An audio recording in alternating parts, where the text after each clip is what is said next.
Let's do it. It's go time. Welcome to Go Time, your source for wide-ranging discussions from all around the Go community. Find us on the web at gotime.fm, on the Fediverse at gotime, at changelog.social, and on X at gotimefm. Thanks to our partners at fly.io, the home of changelog.com. Launch your app as close to your users as possible. Find out how at fly.io. Okay, here we go.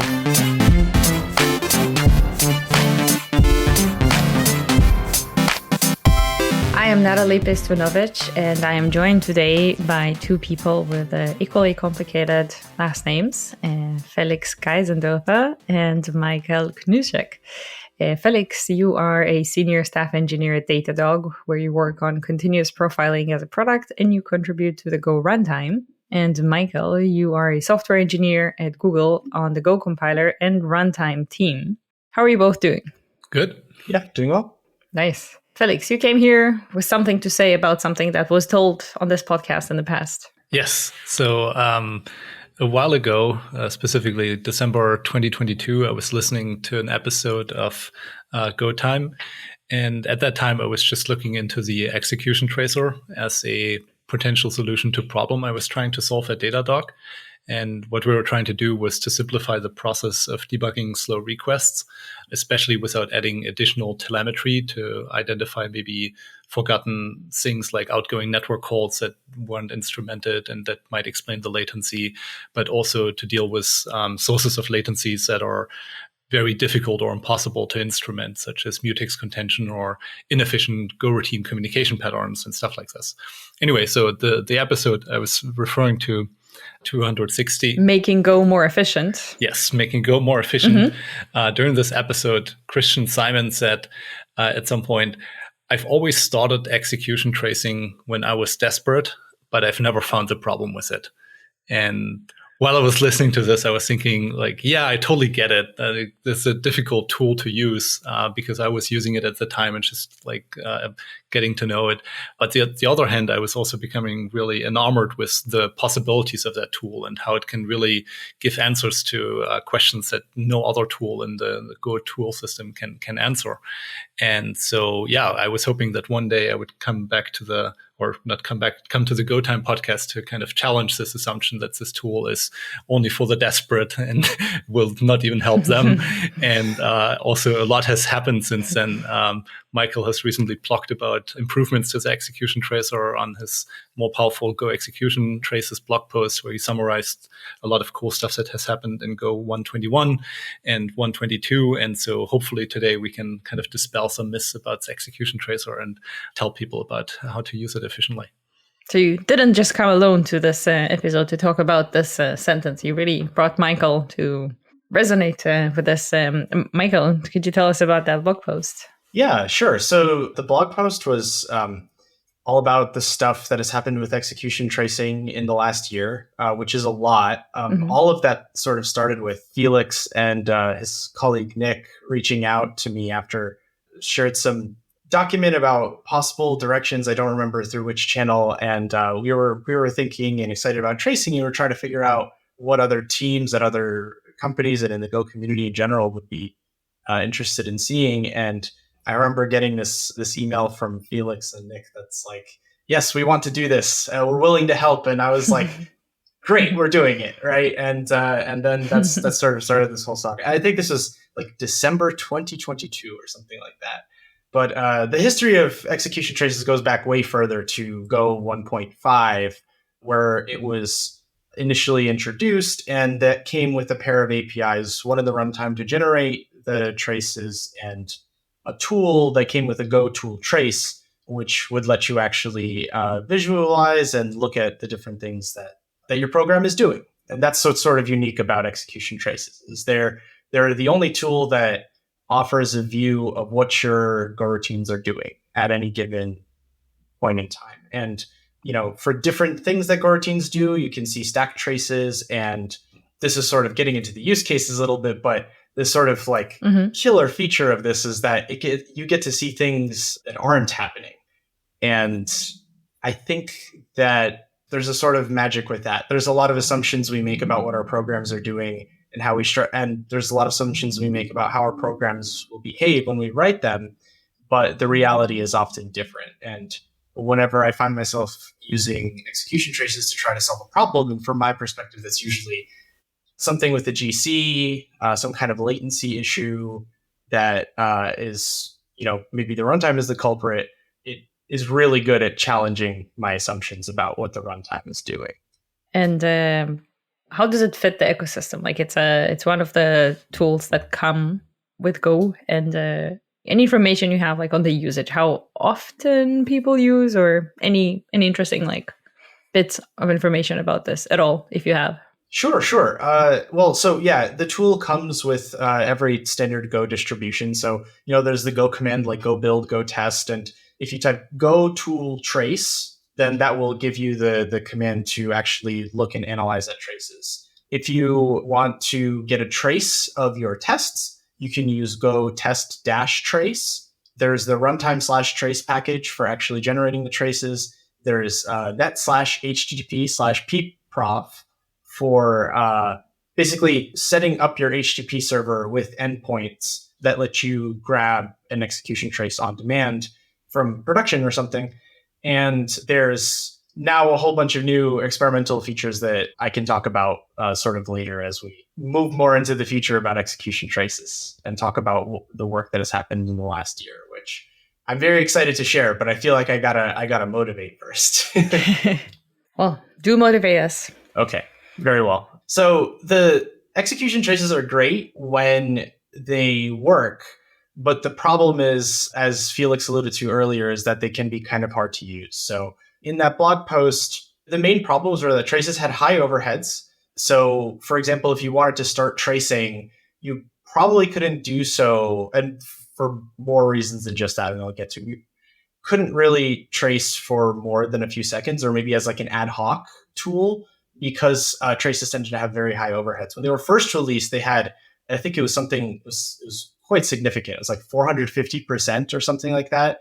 And then over time, that kind of was able to get down to 10 to 20%. Which is roundabout now with 121. Well, with 121, it's down to 1 to 2%, thanks to work that Felix and Nick did in the 121 release. So I thought it's the 122 one. Okay. Yeah, Go 121 is, I believe, where the low overhead tracing came in. Go 122 had a whole bunch of other features that, so tracing is now... We'll also talk about them. Yes. Tracing is now substantially lower overhead. So that was sort of the first problem. It's like people didn't really want to use it. You couldn't really use it at scale or collect a lot of traces because... Or in production much. Yes. I mean, you could use it in production for like one-off things, right? But no more than like maybe a few seconds or a minute at a time or something like that. So the second big problem was that traces didn't scale well. Like if you tried to collect a really long trace and you tried to analyze it, there was a high likelihood that it would fall over. The go tool trace command would actually probably crash your system by running out of memory or something like that, because it would have to load the entire trace into memory in its expanded form. And it would have to keep it all in memory while you were analyzing it. And that was just way too much. So in Go 122, what happened is now traces are the underlying format. I won't go too deep into the details. There's a design doc if you want to go into it, but the format is now scalable. So unfortunately, Go tool trace doesn't actually take advantage of that yet. It still reads in the whole thing into memory, but we can now fix that finally. And this new behavior is still useful, and I'll get to why in just a moment.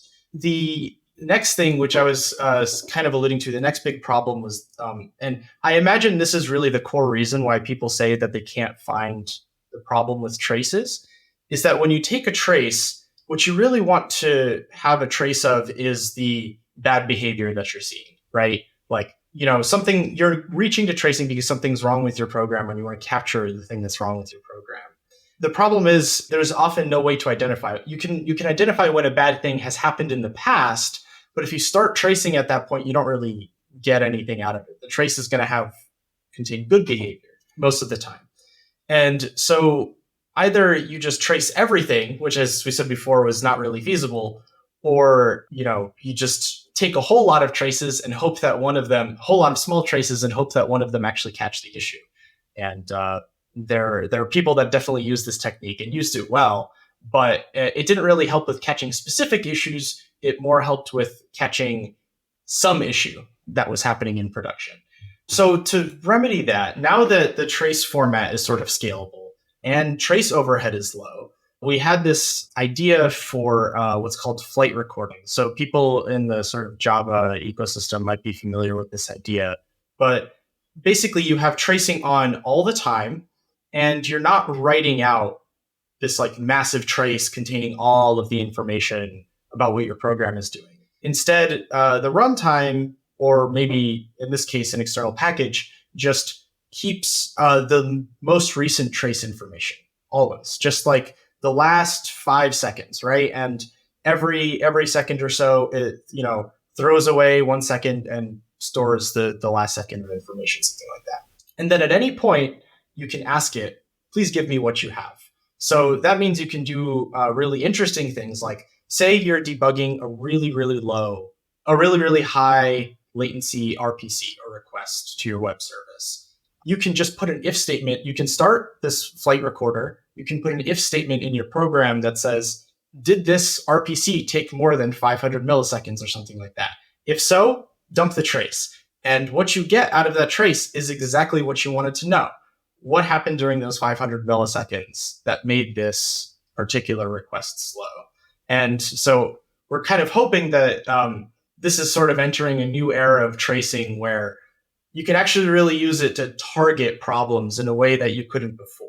And sort of the last big problem with tracing was that traces are great and all, but GoToolTrace and Go Trace UI, which I have to shout out to Dominic on that, who maintains this Go Trace UI tool, which is an alternative to GoToolTrace. And maintaining it has been hard because there's no public API to actually parse traces. And the format, for various reasons, mostly efficiency, is quite complicated.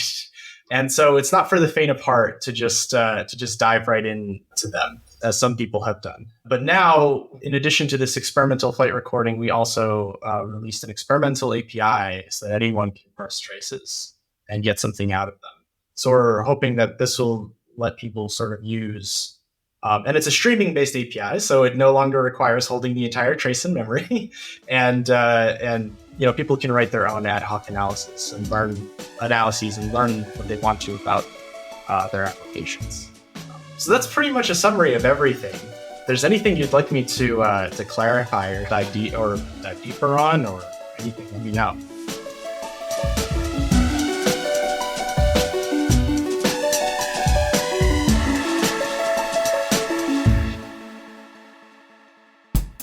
What's up, Go Time listeners? I want to tell you about the smartest way to learn back-end development today. This is the most captivating, finger-flying, addictive way to learn code. Yes, I'm talking about boot.dev. Spoiler, use our code GOTIME to get 25% off. Postgres, GitHub, Docker, Go, Python, Terminal, JavaScript, and yes, Kubernetes. Learn it all.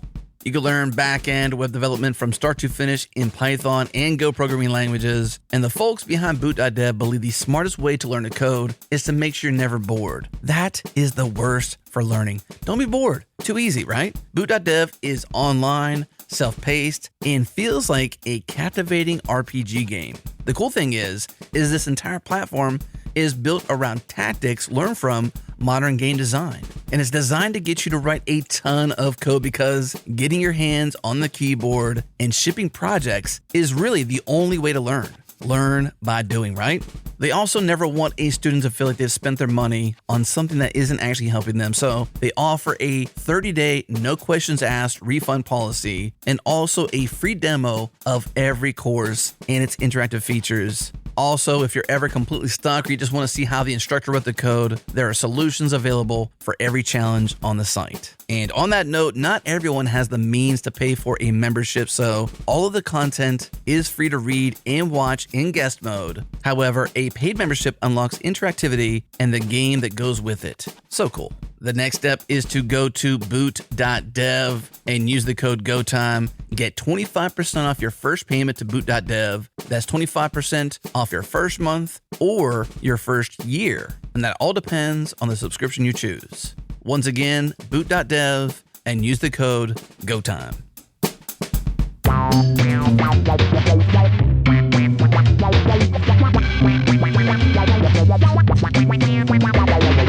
There are some changes in the behavior and some in the almost like in the core way that one should be using this. So I guess there were some best practices in the past. And I guess with all these changes, some of the best practices or like most efficient ways of using this have changed.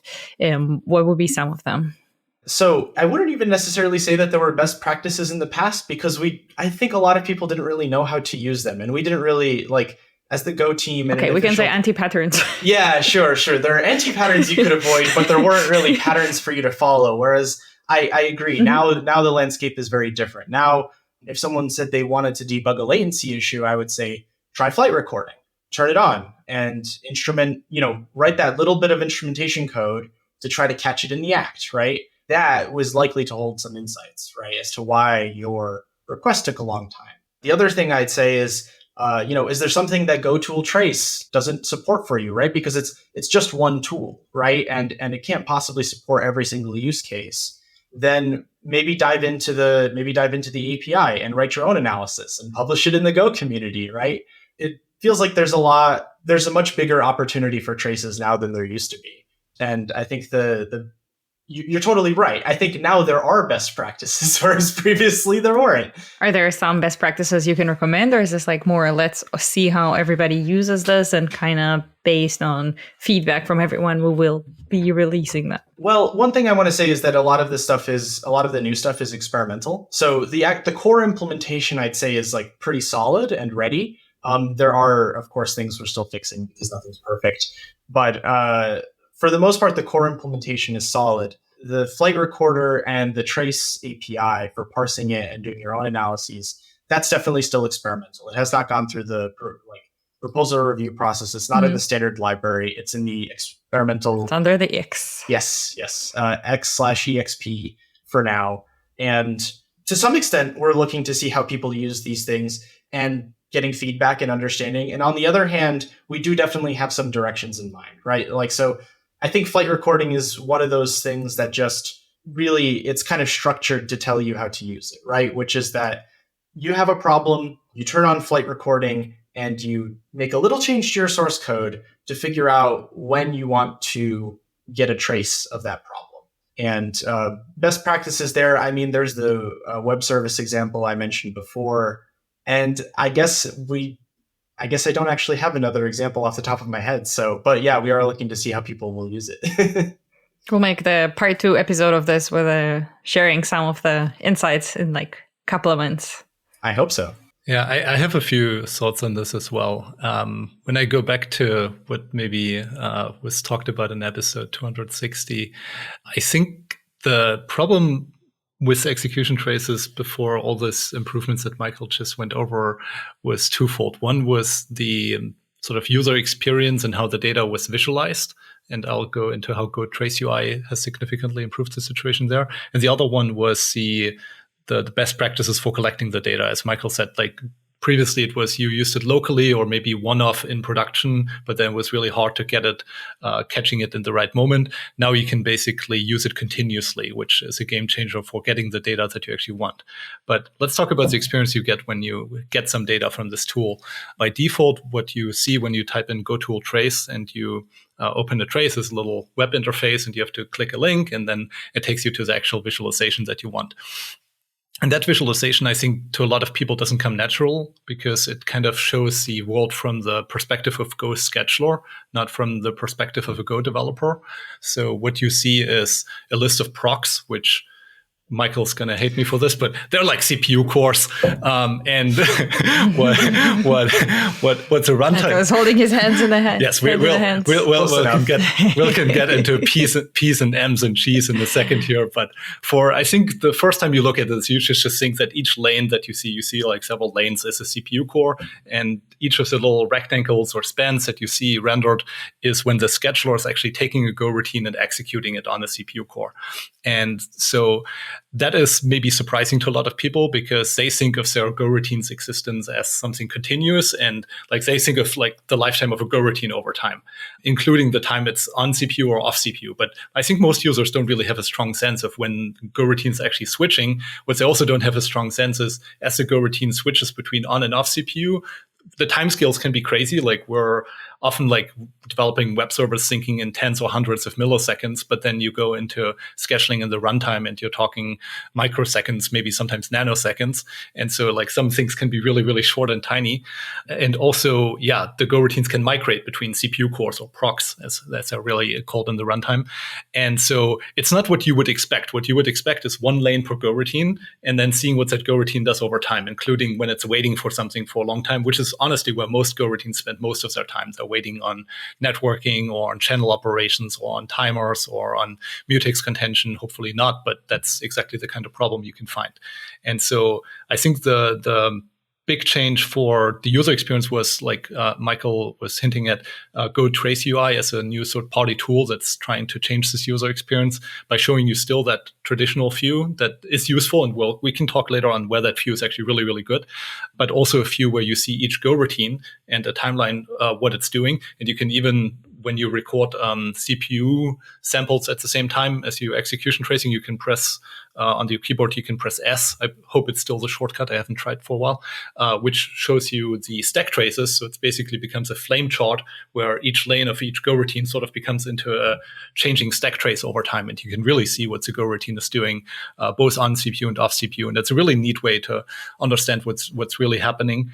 And all of this, at the end of the day, I think Go Trace UI was already started before the revamped execution tracer work and the parser that's now available. But that sort of user experience is, I think, what was needed back in late 2022 to actually make the execution tracer more approachable for people who might then also go back to the traditional view of seeing the proc lanes and doing useful things with it. But it might just not be the best way to introduce people to it who are not that into the runtime internals. Yeah. I totally agree.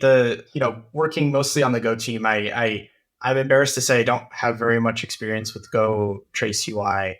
Everything I've heard about it has been uniformly positive. One thing I definitely agree with, Dominic, who wrote Go Trace UI, is that the Go tool trace is pretty dated and it could be better. There's a lot of useful information in there, but I will say it is not the most user-friendly interface. Someone on the Go team not long ago added a whole bunch of documentation into that little web UI that it gives you, which has made it substantially more approachable. But it's basically just like a teeny tiny guide that it pops open for you before you start looking at it. And it definitely doesn't cover the full range of features, but it was certainly an improvement. So I definitely appreciate Dominic's efforts in this direction. We'd like to improve the default experience for sure, but it's not something that we've prioritized so far. Can you talk about some common use cases or scenarios where trace is really what you need and it's really useful? Maybe interesting things you saw, or maybe like the go-tos. Both are interesting. I think Felix is going to have the most interesting stories. Probably, I spend a lot of time working on the Go runtime and like the Go GC and stuff. And so the things that I'm usually looking for inside traces tend to be different, and I think are going to be less applicable to sort of a general Go using audience. But I will say, like, our team has been using traces for a long time to prove and disprove theories about latency issues and to learn more about how the garbage collector. So sorry, I've been saying GC. I meant the Go garbage collector. How the Go garbage collector has like executes, because it is very much, it has its own Go routines that are doing things, and how that interacts and perturbs the user program and stuff. And we've discovered so many issues. Like, some things become clear as day. If anybody recalls in Go 114, there was a pretty big change in the Go scheduler, which was that Go routines could now. I'm trying not to get too technical here, but basically Go routines could get... It's the right podcast to do this, no worries. Yeah, okay, fair enough. But Go routines can basically be, before Go 114, could only stop executing or like be asked to stop executing by like the garbage collector at the start of a function, like when a Go routine entered a function.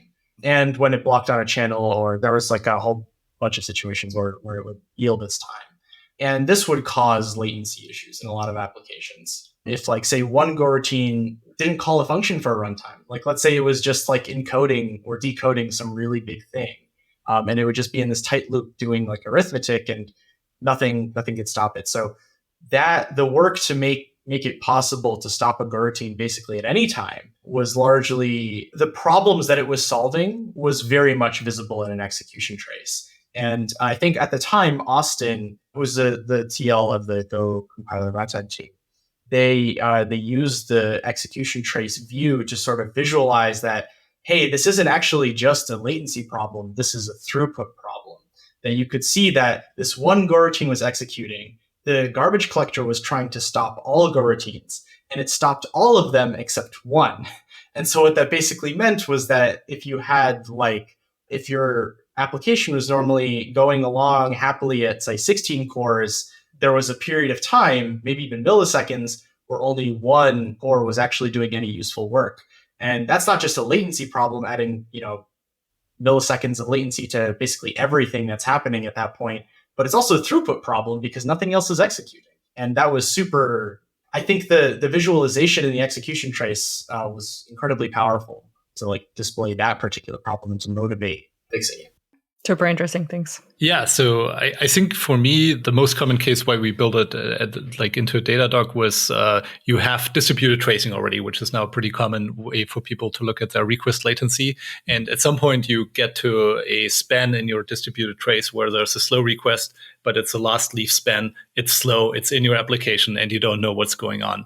And so basically breaking that down was one of the big motivations for us. And what we're doing is showing a few similar to Go Trace UI, where we show one Go routine or one lane per Go routine, but we filter all the Go routines to just show the ones related to the request. So that was use case number one. The second one that I actually didn't expect so much was also throughput related, but it's actually pretty common for people to have systems that read stuff from queues like a Kafka queue. And they observe that they see a lack of throughput. So there's a big lag building up, like messages in the queue not getting processed and the backlogs that they need to crunch through. But then they look at the resource utilization metrics of their application. And what they see is that the CPU utilization is actually low as well. So they're not making progress on their workload, but their application is not working hard. And they're like, well, I pay the cloud provider for all this hardware. Why is it not doing the thing I want it to do? And this is where execution tracing can really shine, because you look at actually the classical view of execution tracing, which is the one that's scheduling oriented. And what you're looking for is all the gaps, because you want this view to be packed. You want each lane to be full of Go routine execution. And if you see patterns of gaps, sometimes the pattern can tell you a lot. Sometimes you see execution, everything is busy, is super. And then you see a big vertical empty space of nothing happening, which means everything got piled up probably on the same thing. And now you can sort of click around and figure out what that thing was and solve that throughput issue. So that is definitely another use case that I've seen quite a lot. And last but not least, sometimes, again, the Go routine view can bring things home that you can already see through other signals. For example, if you have a Go routine pool that's not sized correctly. So you have a Go routine pool that's maybe making some outbound network requests, but that becomes a bottleneck for your application, especially in a scenario what I just mentioned. You can look at the block profile, but honestly, it's not a recommended or wasn't a recommended profile type because of the overhead, which actually is still a problem because we haven't ported the fix for the execution tracers, faster stack traces to the block profiler yet.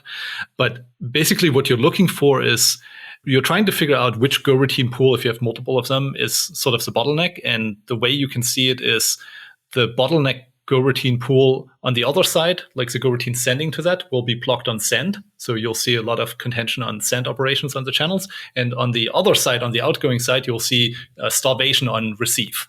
And that's something you can kind of see in the block profile, but it's really a difficult profile to read because it often gets also kind of dominated by benign receive weights. So you have maybe another Go routine pool that's completely irrelevant for the problem you're trying to debug. It has more Go routines than everything else. And now it's just going to drown out that profile type with the receive operations. And so it's really something else to then look at that data with execution traces where you can really see each Go routine and what it's doing over time. And you realize, hey, I have a pool of 50 Go routines here, but they're spending 95% of their time waiting on networking and 5% executing.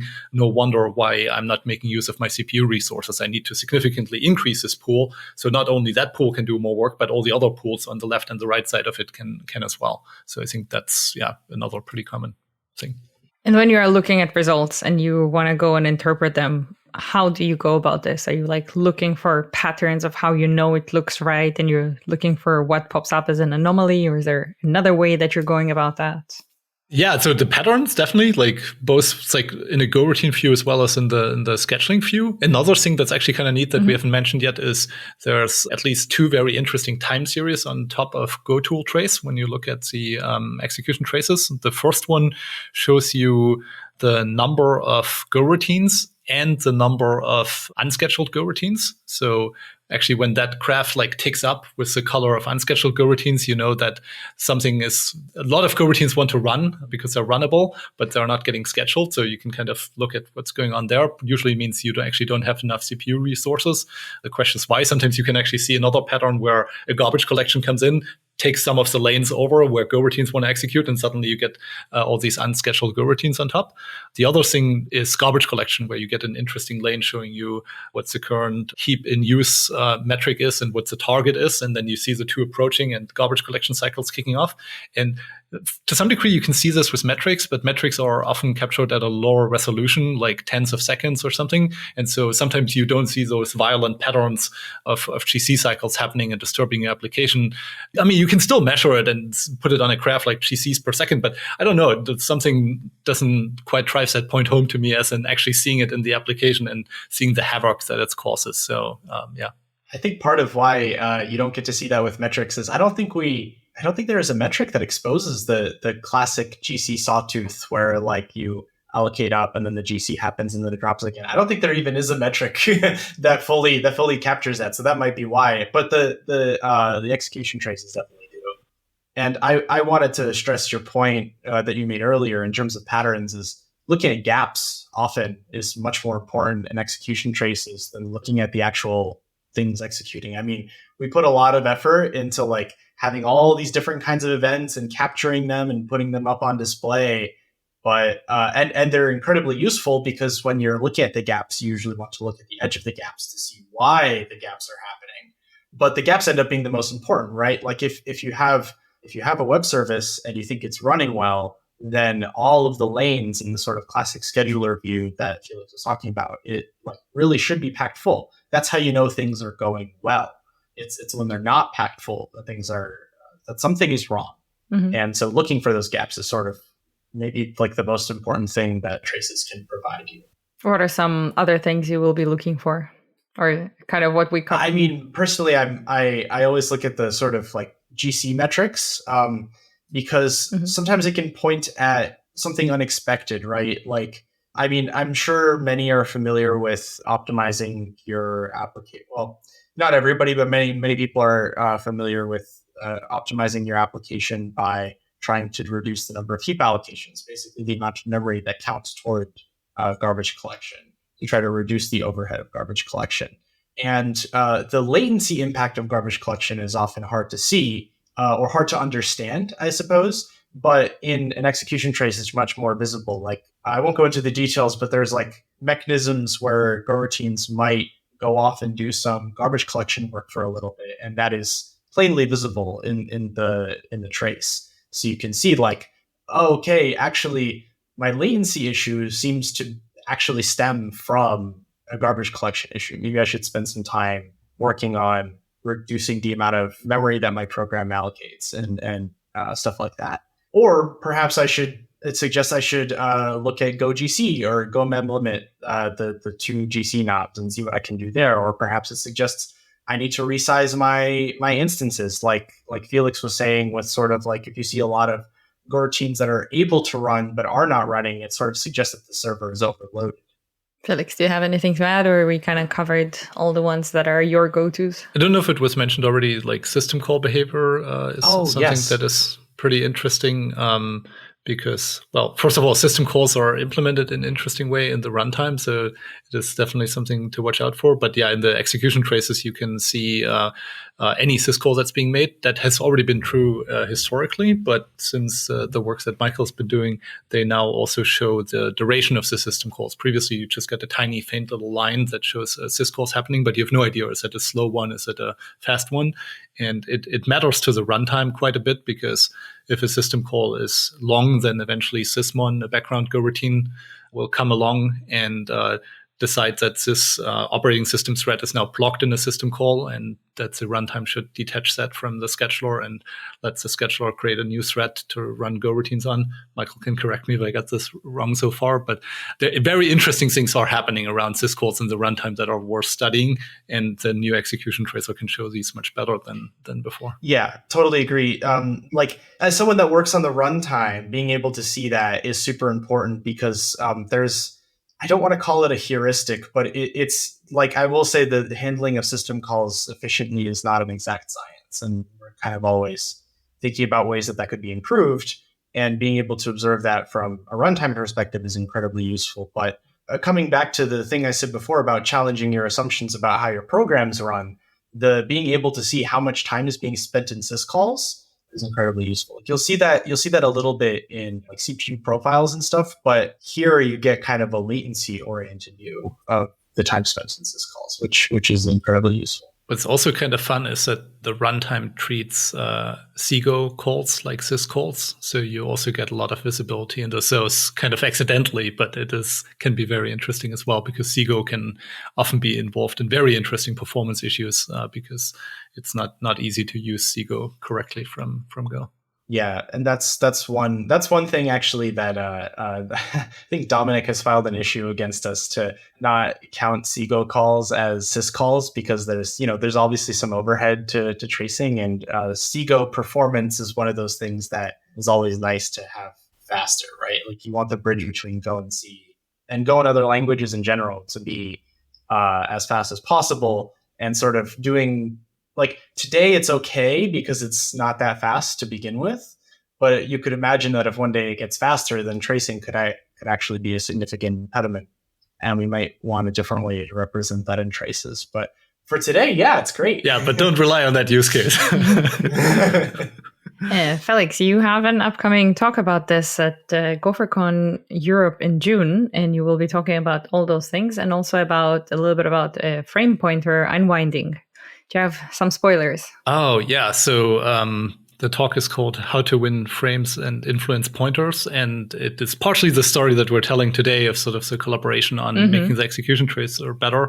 But it's also very specifically about making stack traces faster, also called stack unwinding, because that was actually one of the things that was previously causing the 10 to 20% of overhead in the execution tracer. 90% of that overhead was essentially taking stack traces every time an interesting event happens in the scheduler. And the way that was optimized was by implementing frame pointer unwinding, which is actually the simplest way to unwind. It relies on the compiler to put some instructions inside of each function, so that every time a function is called, you essentially create a linked list that lets you traverse your stack. And along this linked list, you find the return addresses, which are the program counters you need for your stack trace. And it's the Go runtime had supported this for a long time. So my initial idea was like, oh, it's going to be great. It's going to be so easy. I just have to essentially write like a for loop that traverses a linked list. And it was actually that part was really simple. But it turned out that there were some subtle issues on Intel and some not so subtle issues on ARM that prevented this from working correctly. Some of them had to do with literally the influencing of pointers when stacks get copied, when the Go runtime has to grow stacks and has to adjust the pointers on the stack, because some pointers can be not self-referential, but they can point back to the same stacks that they are sitting on. And then when you copy those pointers to a new stack, they actually have to be adjusted. And so that is kind of what the second part of the title is hinting at, the work that was done to correct those issues and make frame pointer unwinding actually work well in the runtime. Generally, for the pointer unwinding, is in Go, everything is stored in registers, like the return address, or is this with offsets? Now we're getting into the weeds. So just a short question. Okay, the short answer is, generally speaking, most of what you would call a stack trace is called on the stack. The return addresses should mostly be on the stack, but your first entry point is usually in a register. And depending on the architecture, if it's Intel or linked register architecture like ARM, then maybe a little bit more sits in another register. But yeah, that's a little architecture dependent. For the most part, it's just on the stack, right at the entry side of the frame. Or actually, I think for ARM, it sits at the bottom of the frame, depending on how you look at it. This brings a cross question in my mind, because we have a future episode planned about how Go is great and easy for cross compilations to different architectures. And now, like you're saying, depending on the architecture, and I really want to ask about that, but we're also like 45 minutes into the episode. Definitely adding this on the list of questions for part 2, right after what are the patterns you have recognized. But another short question, and probably the last question for this episode before we hop to the unpopular opinion. The previous question was, what do you do when you look at traces? When you said you're looking for specific patterns, you're looking for gaps, you're looking for specific fields and specific values. So I cannot help but ask, out of personal interest, are you doing anything with like throwing pictures of the trace output to AI, whatever your favorite LLM is that does vision, and say, what would you do different? What is the problem? And so on. Any experiment like this, any thought like this? Wolf. Not yet is a good answer. I would say not yet. I don't even know where I would begin on that. I don't know how one would come up with a corpus of data for this. I feel like every problem I've resolved with traces has been so different. And I don't even know how I would begin with an AI trying to, like with the training set for an AI, trying to tell me, or trying to tell the AI, like, this was the pattern that caused this problem, and this was the fix. Maybe I just told myself exactly how to do it right there. Yeah, you don't need to do the training data. Like, throw it on an existing LLM, see how it behaves. Maybe it knows already something. I don't know, Felix, you got anything? After episode conversation is going to be interesting. Yeah. So, Felix, anything to add? I've not thrown execution traces at an AI yet, because my experience has been that things I'm very familiar with, the AI performance disappoints me, especially around performance.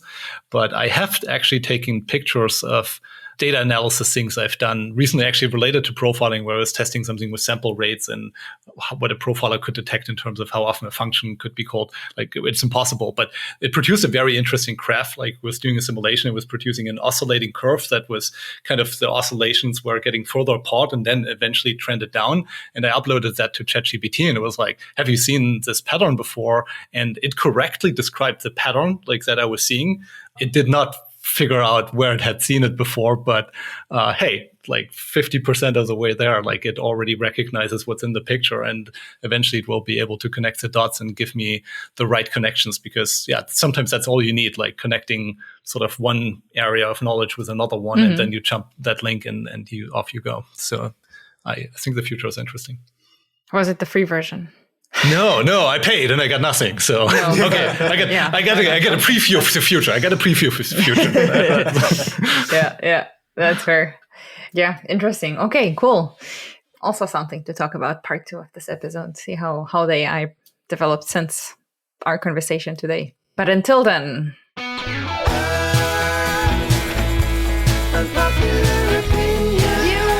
actually think you should probably leave.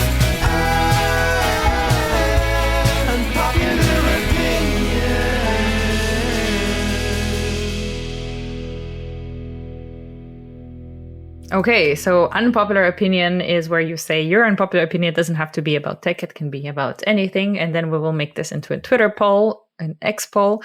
And if many people disagree with you, then you reach the Hall of Fame.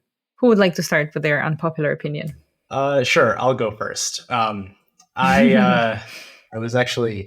mentioned Austin's name earlier, and I actually asked Austin, I'm struggling to come up with an unpopular opinion, and I stole this from them.